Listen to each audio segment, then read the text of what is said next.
European business leaders have urged the government to make its Brexit plans clearer, risk confidence in the British economy.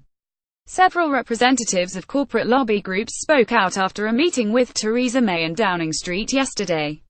Firms told the Prime Minister they wanted to see a status quo transition deal which retains existing trading arrangements between the UK and the continent, to avoid a cliff edge for businesses.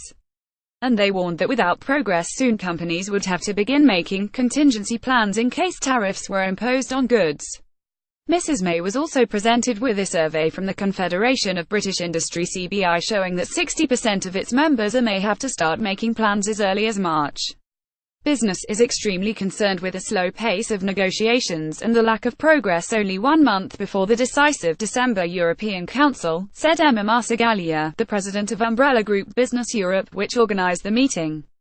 We urge the UK government to make good on its Florence commitments by providing concrete proposals on the 3 issues critical for talks to move to the next phase, including citizens' rights, the situation of Ireland and the financial settlement. We told them that they've lost a year because nothing happened. Now you have 2 weeks in which you have to be very clear, Ms Marsiglia added.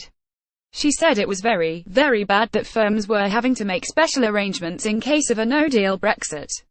If businesses don't have certainty, they will simply go away, she said. Very urgent. That sentiment was echoed by the head of the CBI, Carolyn Fairbairn. This is very urgent now. Firms will soon have no choice but to assume the worst in terms of planning for no deal.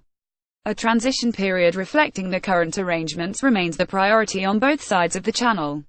While businesses welcomed the Prime Minister's Florence speech, we now need to move beyond warm words if jobs, investment and living standards are to be protected, she added. The head of Irish business group IBEC, Danny McCoy, joined the chorus of concern, saying business is increasingly frustrated and concerned at the lack of progress in negotiations. To move past the first phase of talks, which covers Ireland, the financial settlement and citizens' rights, we need practical solutions and firm commitments, not just rhetoric.